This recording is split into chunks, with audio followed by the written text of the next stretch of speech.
Welcome to JTV.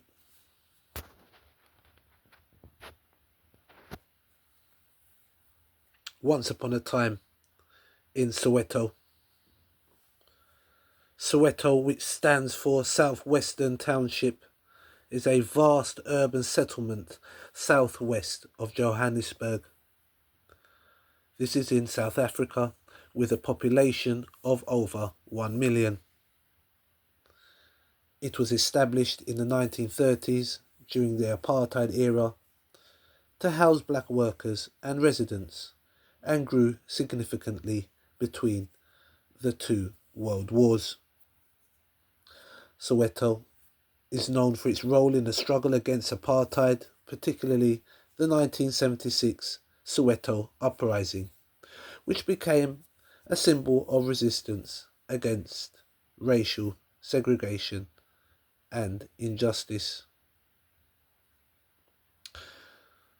Soweto's origins are rooted in the apartheid policy of racial segregation, where black people were forcibly relocated to designated areas, including Soweto. The area grew rapidly as more black workers and their families arrived. The name Soweto was officially adopted in 1963.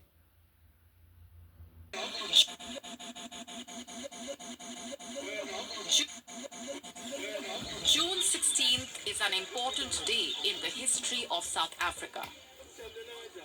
Youth Day, as it is popularly known, is a day on which South Africans honor fallen heroes. Mainly the youth ambushed by the apartheid regime's police in Soweto on the 16th of June 1976. On this day, black students protested against discrimination and an order requiring black students to be taught in Afrikaans, a language they associated most closely with apartheid. Well, I was 17 years old in 1976, my matric year. And in fact, I was here in Soweto when the first student uprising occurred. And that marked the turning point for South Africa in terms of the politic of the day. And it already marked the demise and the fall of the oppressive apartheid regime. 46 years have passed, and South Africa is a free country now.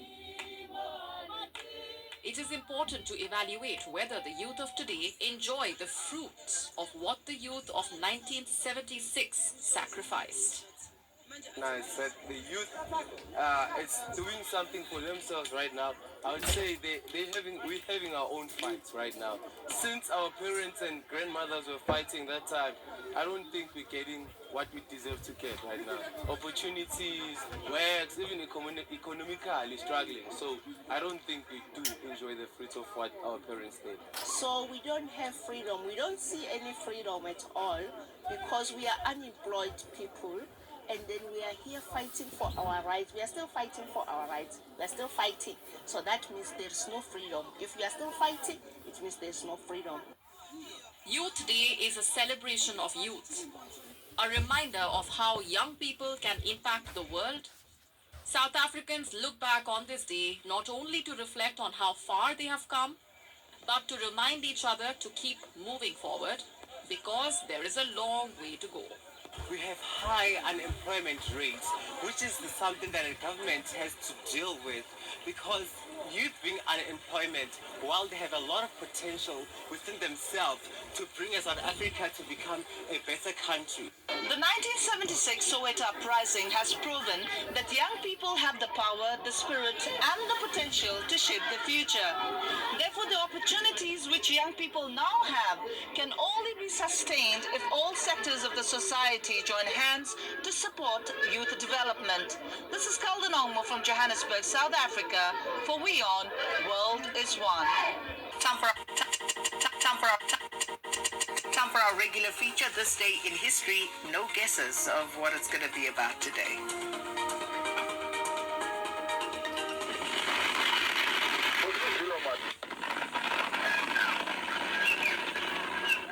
In the morning of the the 16th of June 1976, thousands of students from secondary schools in Soweto gathered to march in protest against the compulsory introduction of Afrikaans as a language of instruction. The students had organized themselves and were led by the South African Students' Movement and the Soweto Students' Representative Council, and were supported by the Black Consciousness Movement. The protest was peaceful, but police opened fire, and over 500 people were killed in the events that followed. The massacre brought the brutality of the racist apartheid regime to the attention of the world.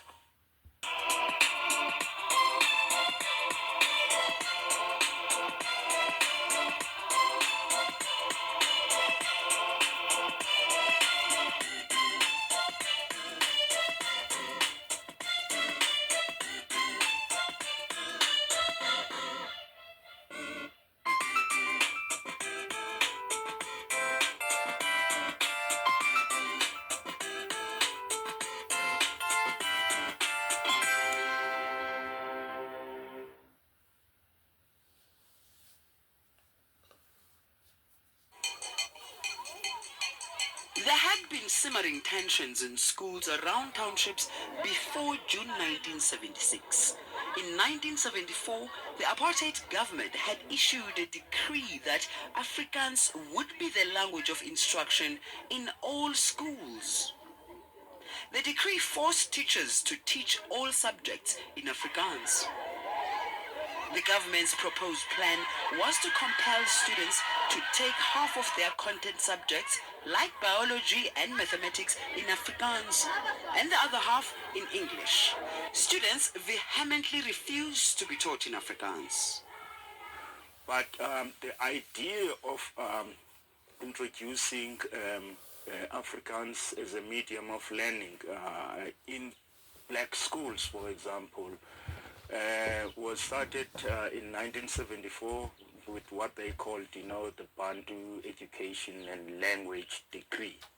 And then, in 1975, there were strong talks again all the way until 1976. When we heard that it was going to be enforced, some of us approached the teachers to intervene. But those days, if you were black African, versus the apartheid government, your interventions were not particularly taken very serious. We realized that, some of the teachers we spoke to indicated that, look, there's nothing they can do. Afrikaans was a huge problem. The teachers themselves couldn't understand Afrikaans. They couldn't teach in Afrikaans.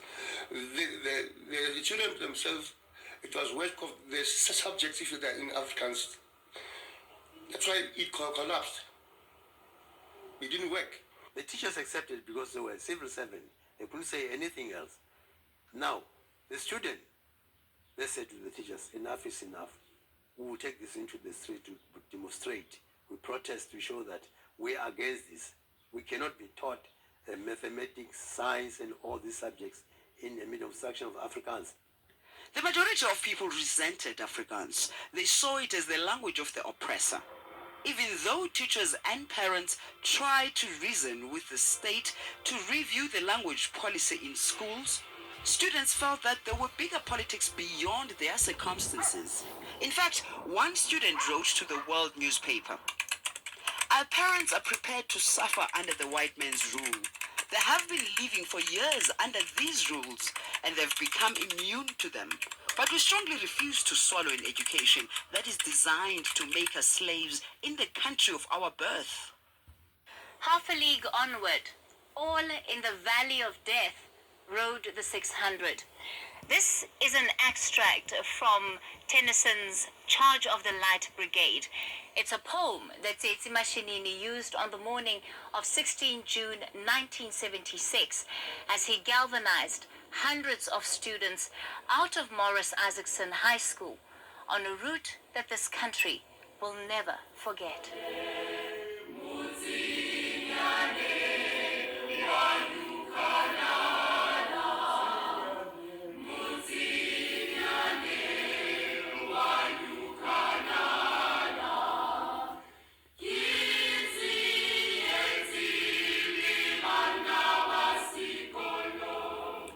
Titi gave me what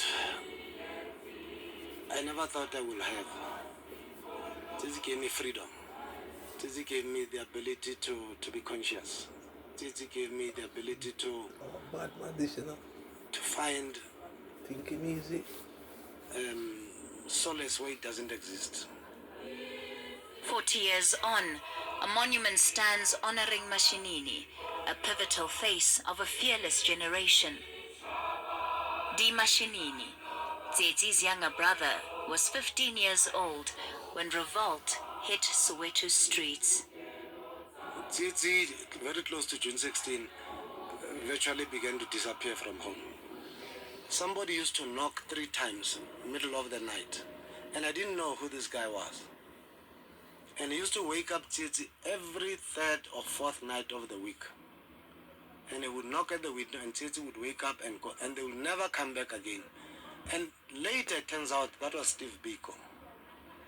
So there was that working together between Tsetsi, Steve Biko, and a lot of BCM leaders around the time. Mashinini had been secretly organizing a march against Afrikaans as the main language of instruction. We never had what is biology in Afrikaans, what is arithmetic in Afrikaans, what is biblical studies in Afrikaans. We never had those words. But as of today, there is no plan that says as of in the next 3 years, as of today, it's called a Rekkenkende. It's called that and that and that, and it's no longer called what you grew up knowing. So that big barrier arrives so sudden that going to school is becoming a big problem again. While the protest was intended to be peaceful, it ended in tragedy as police, without warning, opened fire on the students. As Dee remembers his brother, he recalls the mayhem of the day. It was like a war. They were shooting live bullets. We were picking dead bodies. We were all afraid, but we wanted to fight on. One of those bodies was Hector Petersons. He was one of those killed on that day. The 12-year-old fell right outside Manasseh Sefase's home. It was for the first time seeing such a young man in blood, especially shot. We were not used to such things. So I cried, and I could imagine how was the sister who was running alongside him with Mbuso.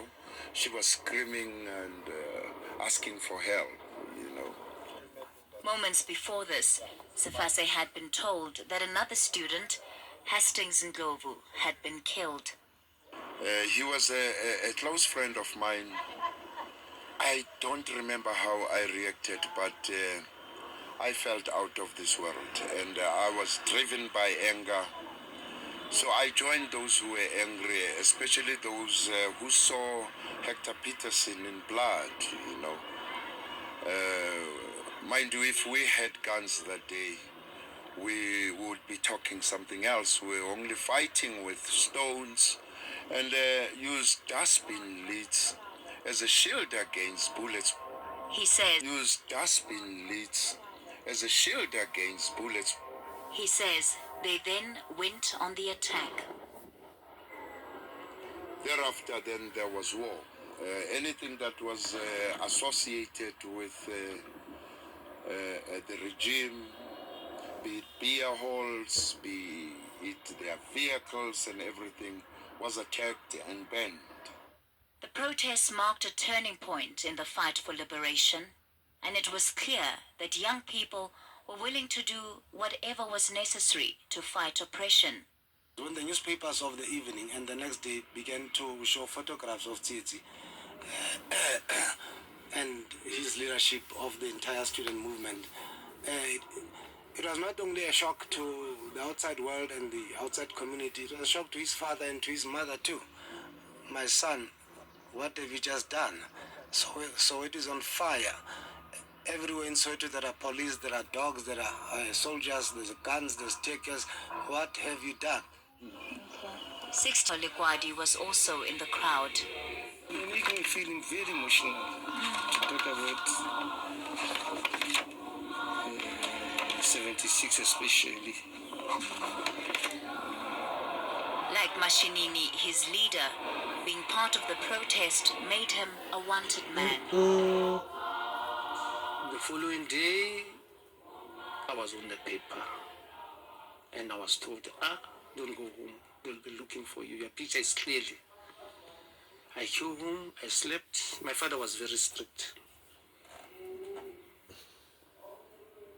The following day I left. I never slept home from that day. I left home. Aiding arrest, moving from country to country across the continent. Choosing to follow any particular party meant he had little protection. And while pictures of Lugwadi grace the history books, he prefers to keep a low profile. To accept the situation and live with it and enjoy it. Out of all this, where one person is passing, say, but bro, you were supposed to be driving an X5. I say, I'm working with my feet. And I'm enjoying that. Looks feel sad. It's about the life that the black person is living in South Africa. That's what makes me feel sad. That's the only thing. Because nothing has changed much.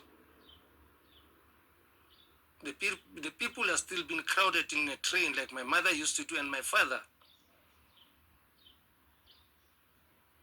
So, I don't think that there's much that has changed. In fact, we've got two classes now in South Africa. Those who can afford and those who cannot afford.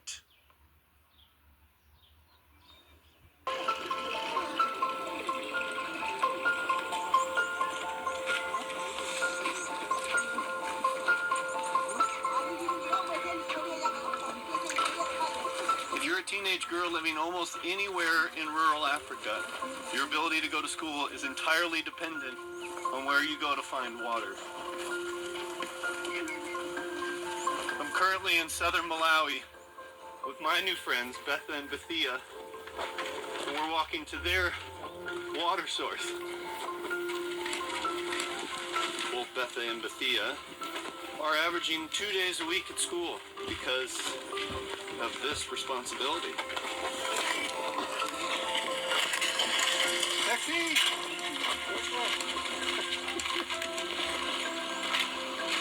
This is a dry riverbed, and women and girls come here, dig down into the sand deep enough that they can get a little bit of water to cool at the surface. These holes are up to 5-6 feet deep. They'll go as deep as about 10 feet. We've heard horrific stories about these holes collapsing, small children being trapped in the sand, dying. The source that you're competing with livestock for, cows and goats, you don't have a choice. Water is life.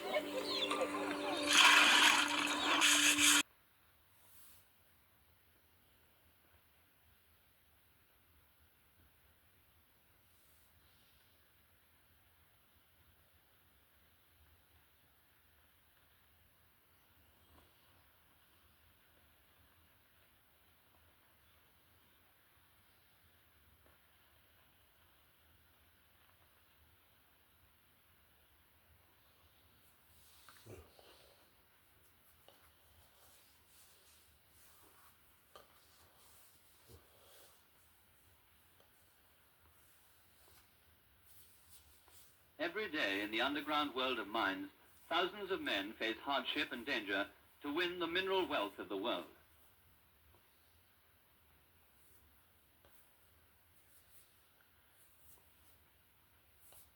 Tons and tons of rock are drilled and blasted to provide the minerals necessary to industry and commerce.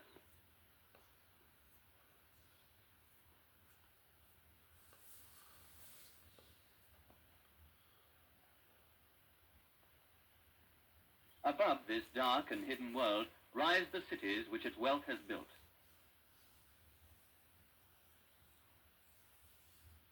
Throughout the world are many regions rich in minerals, where hundreds of mines have been sunk and whole communities devoted to mining have grown up.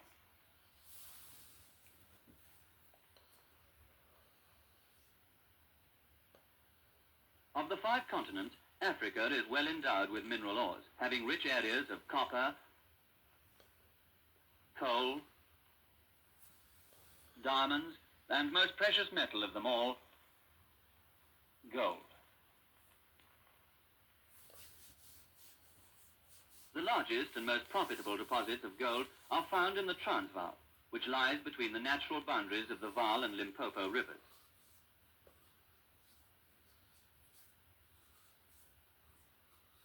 It's a country of rolling uplands crowned by a long ridge of high ground.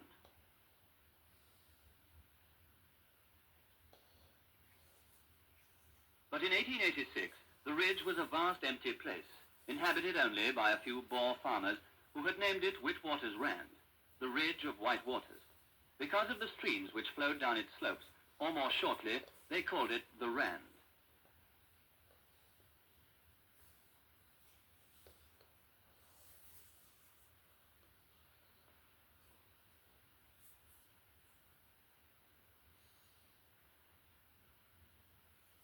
To understand the structure of the Rand, imagine a huge oval bowl,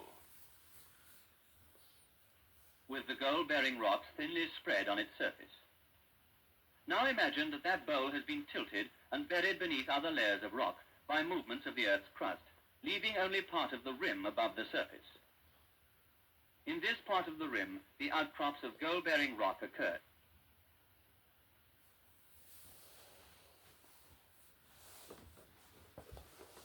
Beneath the surface, we find among the various layers of rock thin veins of quartz pebbles, bound together by a sort of natural cement which contains both iron and gold.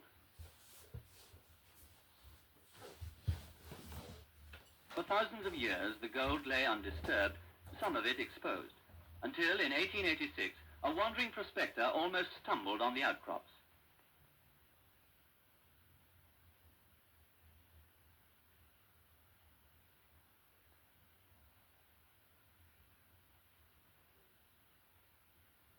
His first crude tests showed the richness of the ore, and so the world learned that there was gold on the Rand.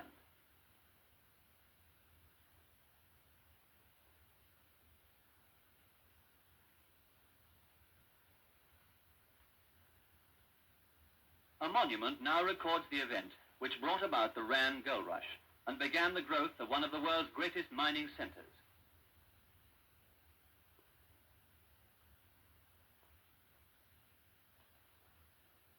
Miners, prospectors, journeymen, adventurers, shopkeepers. They came from thousands of miles away, by ox wagon, by mule cart, even on foot, ready to spend the rest of their lives digging for the precious metal. Among the early arrivals were photographers, thanks to whom pictures of the birth and growth of this mining town are available. An untidy, windswept collection of wooden huts and corrugated iron shacks, which rapidly grew to a thriving colony of wooden houses.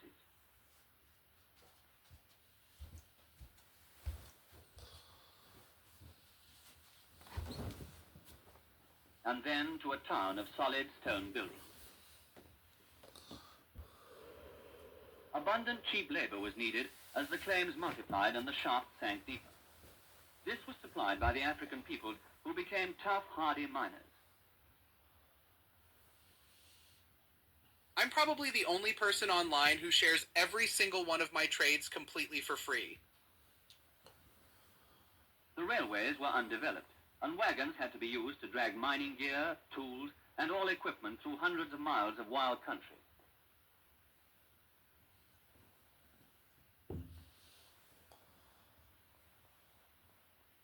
But other early photographs show that the journeys were made successfully, and the equipment and machines put to work by the stubborn pioneers.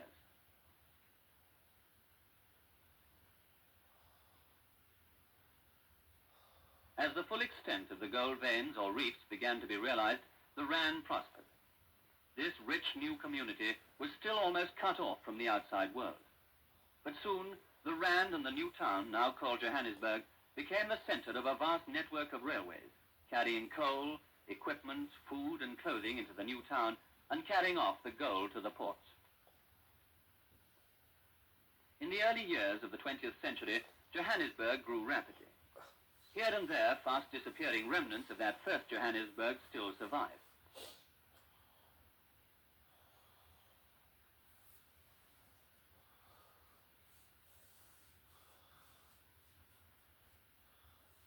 Surrounded by a city where almost everything is new and up to date, a sure sign of prosperity. Johannesburg street names recall some of the men who administered the mines and planned the town, including Johannes Rissik himself, after whom the city was named.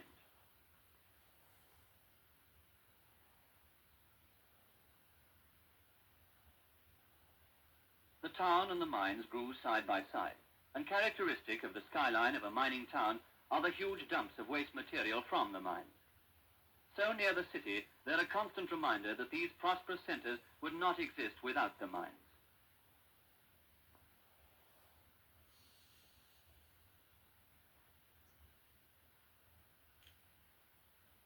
From the mines of Johannesburg comes 1/3 of the world's supply of gold.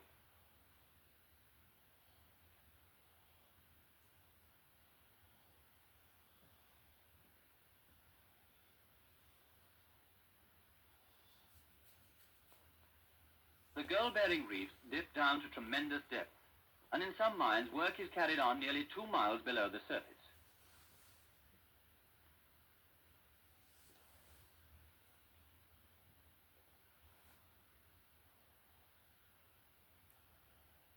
The work is done by African miners under European supervision.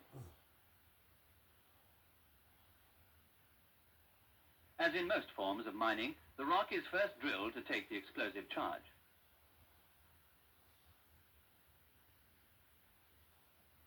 The charge is pushed home and the fuse lit.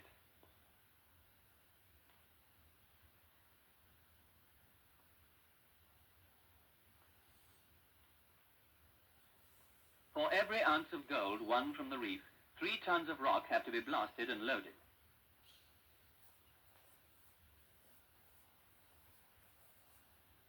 And then transported to the surface. The refining process is lengthy and elaborate. The early stages are concerned with crushing the heavy gold out of its cement, which consists of much lighter material. Mixed with water, the ore is further crushed. The heavy gold particles sink and settle in the cloth on these tables.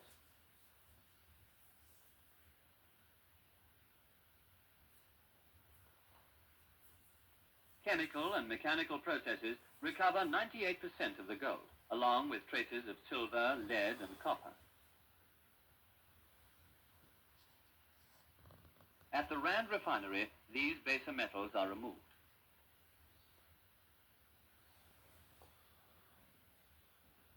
During the process, great heat is used to make the gold melt.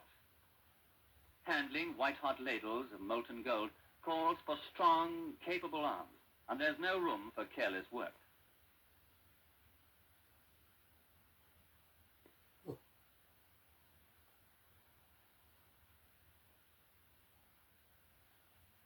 After purification, the molten metal is poured into molds where it will be left to cool and solidify.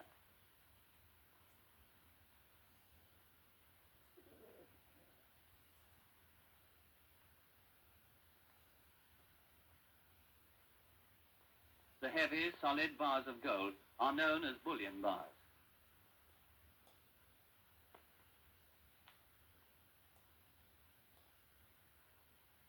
Each bar weighs 400 ounces and is worth about 3,500 pounds.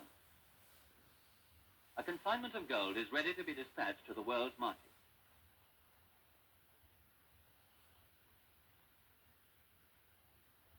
As the vast industry grows, more and more mines are opened up around the center.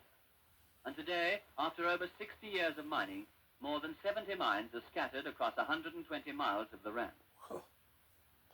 To the south, the Vaal River supplies the Rand with water, of which the mines alone need millions of gallons daily. At Vereeniging, a barrage has been constructed across the Vaal. In the development of a city, a good water supply is of first importance.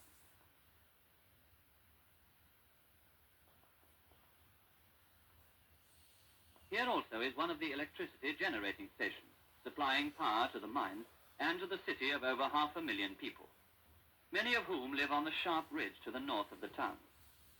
The houses are constructed of brick or local stone. The streets are laid out with trees not naturally abundant on the high veld, which provide welcome shade.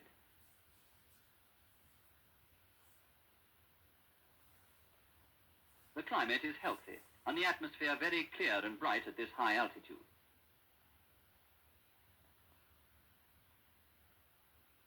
The South African Government Observatory is situated in Johannesburg. Here, day-to-day weather conditions are observed.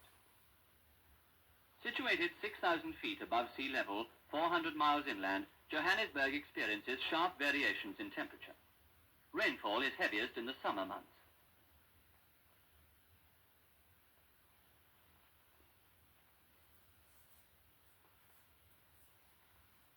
The only really unpleasant feature of Johannesburg's climate is the occasional dust storms whipped up from the mine dumps.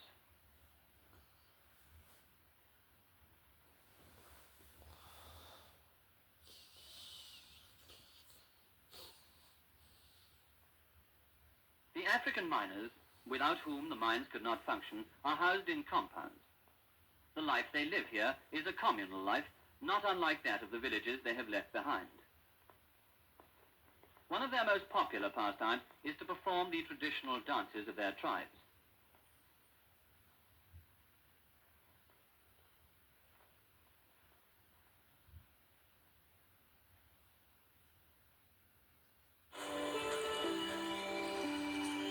The apartheid regime Nelson Mandela fought to overturn often resorted to violent extremes to protect its power. A CBS News report nearly 3 decades ago exposed one brutal government tactic, leading to the prompt expulsion of correspondent Alan Pizzi and 2 other CBS News employees. The report provoked outrage around the world. Alan Pizzi tonight looks back on the Trojan horse. Nothing will happen here if you people leave. You people were the foreign press. The white South African regime often accused the media of instigating the violence that was filmed when I was reporting from the country in 1985. But on October 15th of that year, 2 CBS News camera crews would capture a police operation which no one except the perpetrators could possibly have known about in advance. So it's a bit dodgy right now. When cameraman Chris Everson and soundman Nick Delacanza arrived in Thornton Road in a mixed-race suburb outside Cape Town, there was no more violence than usual. But it would escalate into an event that many said did more damage to the South African regime's international image than all the other coverage combined. There was a bunch of kids standing on a street corner, probably about 30 strong. Clearly there had been some incidents already. There were signs that vehicles had been stolen. There was glass on the street. And not wanting to be part of the scene, we set ourselves well back from it. Just up the road, but out of sight, CBS cameraman Fim de Vos and sound recordist Anton van der Merwe, no strangers to police harassment, arrived on the scene. It wasn't violent at that point when I arrived there, but I could see the rocks in their hands. I wasn't that far away from them. I thought, uh-oh, here comes trouble. Chris Everson had the same gut feeling. It was a flatbed vehicle with boxes on the back. And I filmed the truck as it went down the road away from me, towards the group of kids on the corner. Then the truck turned around and came back. As it approached the kids, 3 or 4 stones hit the windscreen. And as they did so, there were several policemen in the back of the truck, hiding in boxes, and they popped up.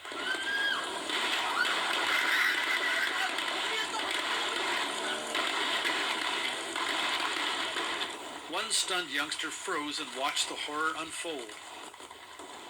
Back in 1985, we had no idea that the police had labeled their operation Ghost Vehicle. When I wrote the story that day, I called it a deadly Trojan horse. 3 kids were killed, the youngest was 11 years old, and 12 were injured, among them 2 children who were hit in their own homes. The strange thing was, at the time, we didn't even realize the importance of what we had just photographed. And neither did the police. When they finally forced the camera crews to leave the area, they failed to confiscate the videotapes, and the damage was done. Of course, it was one of those very ugly events that did us a lot of harm. At the time, Roloff Pigbuta was the South African foreign minister. It was extremely harmful for us in foreign affairs because that increased the negative reaction overseas and affected and expanding economic sanctions against South Africa. Worldwide condemnation of South Africa was almost immediate, and so was the white government's reaction. Within days of the shooting, the state of emergency was expanded. Journalists were prohibited from filming any incident of police violence under the threat of 10 years of imprisonment. What was new about this event was that there was a camera there. These events, these killings, this police brutality, this happened all the time in South Africa. Thornton Road today is a far cry from what it was like 28 years ago, except for a steel memorial, a grim reminder of the day 3 young South Africans were gunned down from that deadly Trojan horse. Alan Pizzi, CBS News, Johannesburg. Change the course of South African history, the 1976 Soweto uprising when police opened fire on school children protesting against the racist education system. But 40 years later, what does it mean for a new generation of young South Africans? This is Inside Story.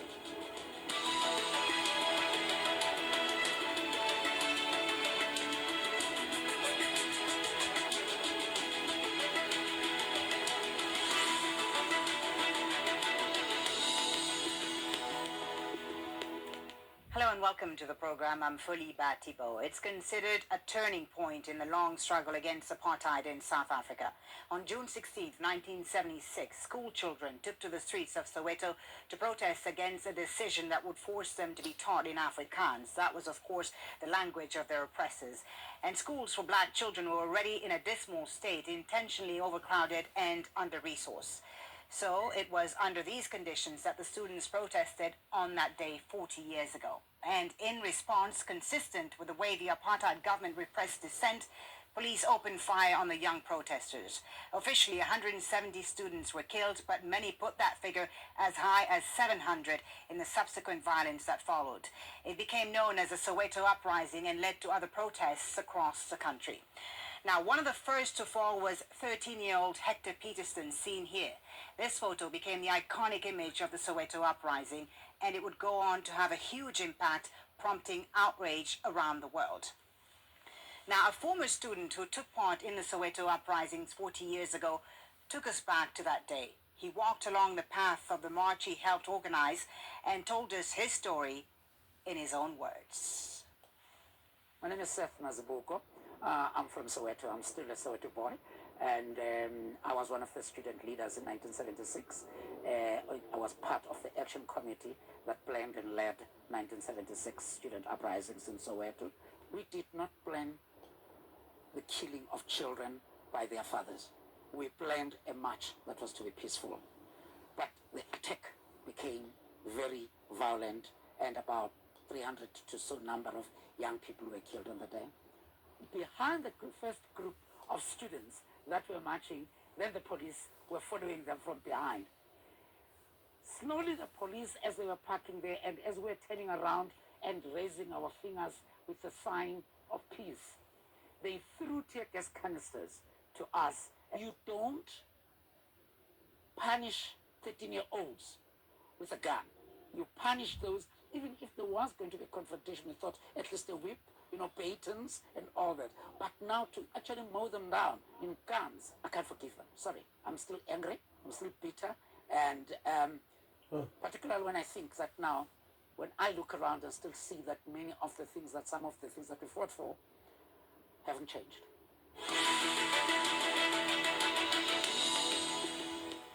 Well, let's bring in our guests now for today's show. In Johannesburg, Noor Niftagodian, South Africa Research Chair at the University of Witwatersrand.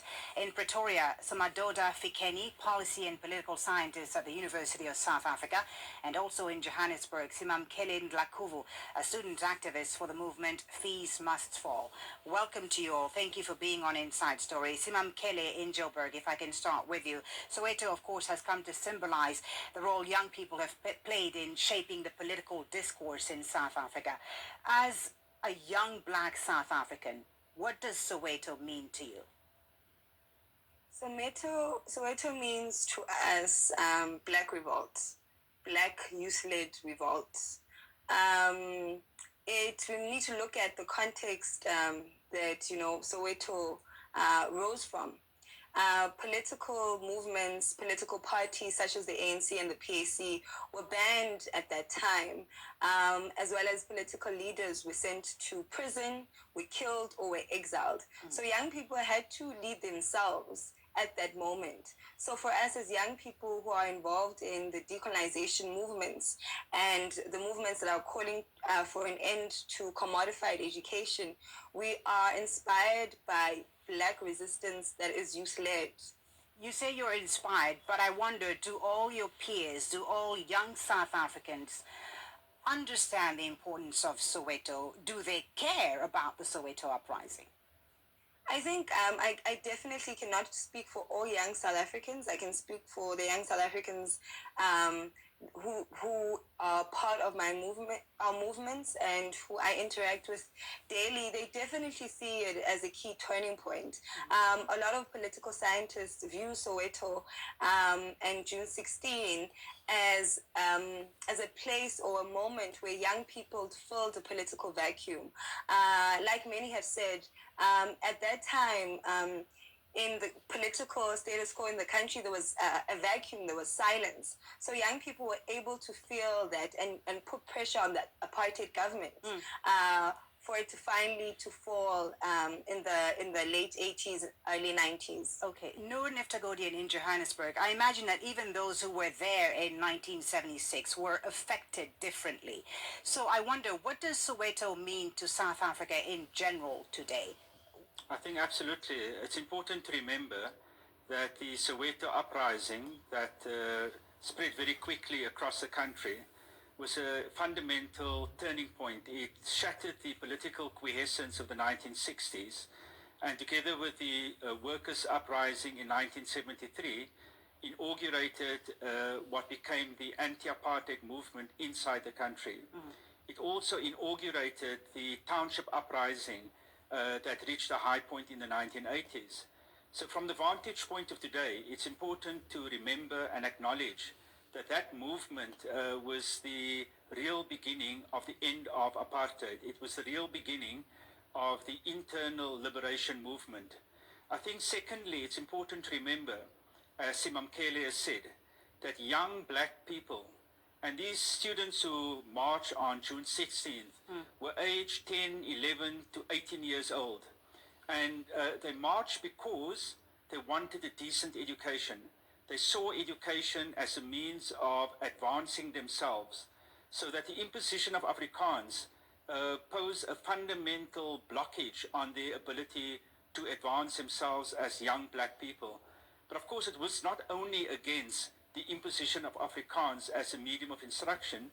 As you said in your introduction, it was also a rebellion against Bantu education, and beyond that, a rebellion against the apartheid system. And I think the kind of core lesson that it holds for young people who are still faced in many instances with an education system that excludes and marginalizes young, poor black people, that in fact, young black people can take their future into their own hands if they unite amongst themselves. And perhaps, if I could end up on this point, very importantly, one of the key lessons of 76 was that young black people united with their parents and workers to challenge the system. And that is what confronts young black people today as well. So, Madoda Fikeni, there is, of course, the issue of education, which is still present today and which people like Simamkele are protesting for today, better education for young black South Africans. So, you know, it begs the question, what has changed and what hasn't changed then in South Africa since 1976, if people are still protesting about the same issue today? Well, I do think that what has changed is that apartheid in its formal sense has been removed and a new democratic system is in place. But 20 years on, or 22 years after our freedom, what is quite clear is that the socio-economic conditions have not been transformed as they should. And as such, this is impacting negatively on the youth. Whether you talk unemployment, poverty, you talk HIV/AIDS, violent crime, crisis in education. The people who tend to suffer most are the youth, and yet this is happening at the time when they are at the height of their aspirations. So can you then still talk about a form of apartheid in South Africa today when it comes to education? To some degree, whilst the apartheid system has been removed, you do have free access. If you have not attended to the socio-economic structural issues, it simply means that the race factor is still as important for the people who have not been able to access opportunities and resources. Therefore, they find themselves squeezed. But there is another dimension, though. Whilst government has done a lot in providing financial aid schemes, these tend to target the poorest of the poor, and then you do have a layer which is said now to be the missing link of children of lower middle class, such as teachers, nurses, who have very low salary, who are not qualifying to get these financial aid and loan systems, not in the government student financial aid scheme and not in the banks. And most of these students are the ones who feel most vulnerable and are the ones who are leading some of the marches. I want to bring in Simamkele once again about what you've been protesting about, the education, better education for all. Do you feel like the government today is more responsive to your demands than it was back in 1976 when the Soweto uprisings were happening? It's very ironic to me that our government today celebrates June 16. It's something that shouldn't be celebrated.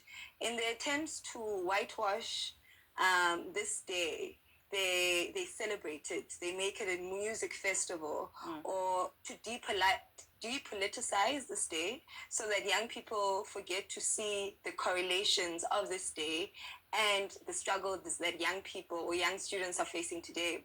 For instance, young people who protested during Fees Must Fall, Roads Must Fall, and the end of outsourcing, which is an exploitative labor system that's targeted or that affects majority black workers. When young people were engaging in that form of protest, they were arrested, they were beaten up, they were tear gassed, they were suspended and were expelled. As we speak today, there are young people in different parts of the country at different universities that are suspended from school and expelled from school because of their activism.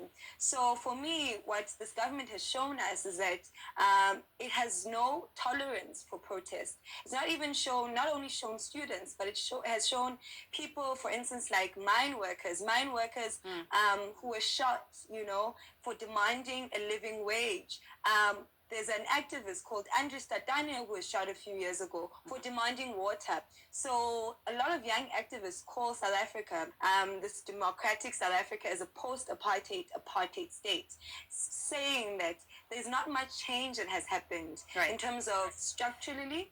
So still, for instance, as an Oxfam report mentions that 2 white men own the same wealth as the bottom half of the population, as well as white businesses still get allowed with the same corruption that they were. For instance, I'm sorry to interrupt you, but I do want to bring up the point of police brutality, which you alluded to when you mentioned the mine workers, and everyone, of course, remembers Marikana in 2012 when miners were shot, were beaten by police. Noor Niftagodian in Johannesburg. There are some who say that police brutality in South Africa today is at the same level as it was back in the 1970s, back in 1976. Do you think that's the reality or an exaggeration, in your opinion? I think that the way to address that question is, first of all, to say that the white police and the apartheid police were particularly brutal. Many hundreds of people were killed in 1976 as well as in the 1980s. So at one level, what we don't see today is the same level of fatal violent intervention by the security forces. However, as Simamkele has said, what one continues to witness, particularly in relation to protests, is one, a concerted effort by the authorities to criminalize protests, wherever that takes place, be it in the rural areas, by students, by workers, and the like. And what that has generated is a kind of impunity by the police to act violently against protests. So any kind of protest is criminalized and therefore legitimizes violence against protesters. So I think that one has to be careful not to equate directly the violence of the current regime with the violence of the apartheid state. Nonetheless, I think that the perspective that one should have on this is if one is a poor black person living in a shack settlement, there are various kinds of violence. There's a direct violence perpetrated by the police and other security forces, but there's also the violence of poverty, the violence of marginalization, of unemployment. And the fact that that kind of violence has continued is an indictment on the current status quo. That's interesting what you say there, but when you hear the opposition economic freedom fighters, the EFF and Julius Malema, Somadoda Fikeni in Pretoria, say that, 20 years into democracy in South Africa and the police is still killing people. I know it's an election year, of course, and that you can sort of expect to hear this sort of rhetoric. But is Julius Malema right? Do you agree with the fact that there is still violence today, Somadoda Fikeni, in South Africa? Violence perhaps to the same levels as in 1976? Well, I would not equate, as Nick was saying, the apartheid time of violence when it was sanctioned by the state. In nowadays, what you see are the policemen and women who are poorly trained for the crowd control at times, faced with protest and political protest, which are ever increasing in numbers, and they are quite strained in many ways. And as such, of course, leading to elections, you will have some exaggeration by all political parties making claims as to what the situation is. It's a lot more complex picture. Indeed, what is happening today in terms of protests is a disappointment of people who thought that a free South Africa would immediately address socio-economic inequalities and injustices. And that has not happened, obviously. And the economy is struggling. And therefore, you do have this particular protests which are straining the police who are already spread so thin in an environment which is a human rights environment in terms of the laws, but in terms of practice, they are not equipped for that.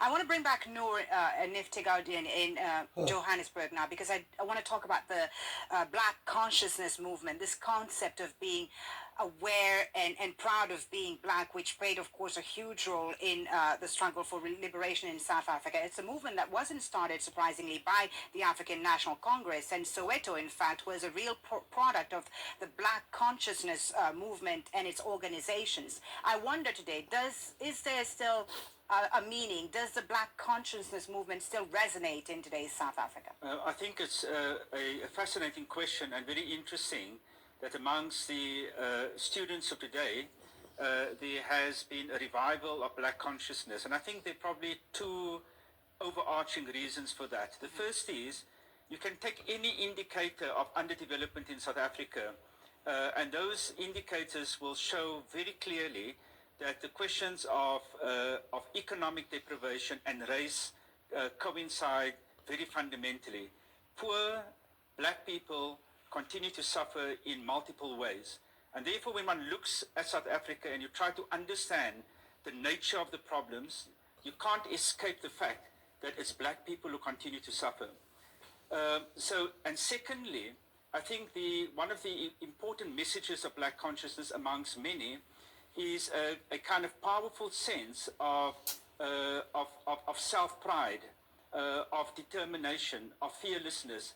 And I think that what the new generation of student activists have drawn on from Black consciousness is both an understanding of the problems of society, as well as drawing on the kind of inspiration, the ideological, philosophical inspiration that has been bequeathed to them by Black consciousness. So I'm not surprised at all that today black consciousness continues to have resonance, and in fact I would suggest is gaining significant traction amongst a new generation of young black people, including young black intellectuals. Let's ask the new generation. Simamkele, what does black consciousness mean to you, and what impact do you see it having on the political scene in South Africa? Because for right now, even though Noor says it's making a comeback, it seems that it's almost non-existent on the political scene in South Africa. I think it is existent in the political scene in South Africa, and it's evident. But where are the black consciousness parties that we saw back in the 1970s? Where are those parties today? Obviously, those parties are not here today, or they are fractured, or they're divided and don't have traction.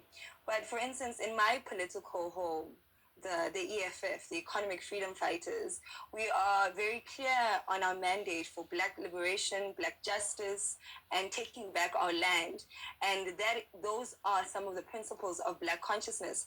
With what I feel very uncomfortable about how black consciousness philosophy is represented in post-apartheid South Africa, it's represented in the media, is a sort of whitewashing of black consciousness. So for instance, a lot of people place a lot of emphasis on black psychological emancipation, black pride, but black consciousness was much about the internal as external political change. Black consciousness called for the taking back of the land that was stolen from black people. Black consciousness spoke about taking back of the mineral wealth of this country and giving it to black people. So black consciousness is so holistic, and we've seen with how young people have used it. For instance, the Roads Must Fall. If you read the Roads Must Fall manifesto, it quotes Steve Biko directly. If you see, for instance, the buildings that have been renamed by the students themselves. At the beginning of this year, the University of Free States, young people had led a protest there, and they took down the names of their oppressors. And there was a Steve Biko Auditorium, Winnie Mandela building, for instance. And those are the principles of black consciousness and decolonization. Okay, let me bring in Samadoda Fikeni in Pretoria now. Samadoda, what can today's young South Africans, this new generation, the Simamkeles and others, what can they learn from the Soweto generation? There is a number of lessons that they can learn. One of those is the notion of self-reliance and community involvement, which was quite dominant in the black consciousness movement of the 70s. And the other one is sheer clarity in terms of the alternative to what you are trying to oppose and put aside. Because are you saying that there's no clarity? Are you saying that, I mean, despite all the protests and so on, there's no clarity, there's no solutions that they're offering? What the emphasis, there are solutions they're offering, but I don't see the detail.